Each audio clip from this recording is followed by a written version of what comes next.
Donald ട്രംപും നരേന്ദ്രമോദിയും ഒക്കെ വലിയ രീതിയിൽ പറയുന്നത് ഞങ്ങൾ അടുത്ത സുഹൃത്തുക്കളാണ് എന്നാണ്.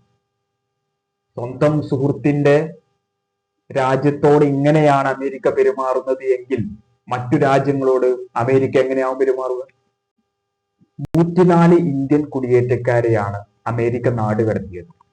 അവർ ചെയ്ത തെറ്റിനെ ഒരിക്കലും ന്യായീകരിക്കുന്നില്ല. എന്നാൽ അവരും മനുഷ്യരാണ്. കടുത്ത മനുഷ്യാവകാശ ലംഘനമാണ് അമേരിക്ക നടത്തിയത്. അവർ തീവ്രവാദികളല്ല. അന്നം തേടി മറ്റൊരു രാജ്യത്തേക്ക് സ്വന്തം രാജ്യം വിട്ടു പോയവരാണ്. അവരെ ഈ ചതിക്കുയിൽപ്പെടുത്തിയത് ഏജന്റുമാരാണ്. ഇത്തരം ഏജന്റുമാർക്കെതിരെ ഗവൺമെന്റ് ശക്തമായ നടപടി സ്വീകരിക്കണം. ഇത് ഇന്ത്യൻ നയതന്ത്രത്തിന്റെ പരാജയമാണ്.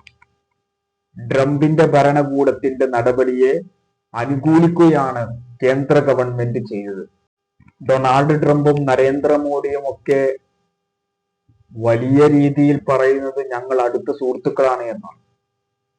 സ്വന്തം സുഹൃത്തിന്റെ രാജ്യത്തോട് ഇങ്ങനെയാണ് അമേരിക്ക പെരുമാറുന്നത് എങ്കിൽ മറ്റു രാജ്യങ്ങളോട് അമേരിക്ക എങ്ങനെയാവും പെരുമാറുക?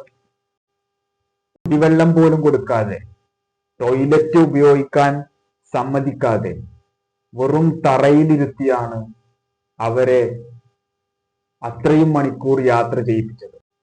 കേന്ദ്ര ഗവൺമെന്റ് കൃത്യമായി ഈ വിഷയത്തിൽ ഇന്ത്യയുടെ പ്രതിഷേധം അമേരിക്കയെ അറിയിക്കുകയാണ് ഈ വിഷയവുമായി ബന്ധപ്പെട്ട് ചെയ്യേണ്ടത്. മാത്രമല്ല, ഈ സാധാരണക്കാരായ മനുഷ്യരെ അപമാനിക്കുന്ന രീതിയിലുള്ള സമീപനം കേന്ദ്ര ഗവൺമെന്റ് നിർത്തലാക്കണമെന്നുമാണ് ഈ വിഷയവുമായി ബന്ധപ്പെട്ട് എനിക്ക് പറയാനുള്ളത്.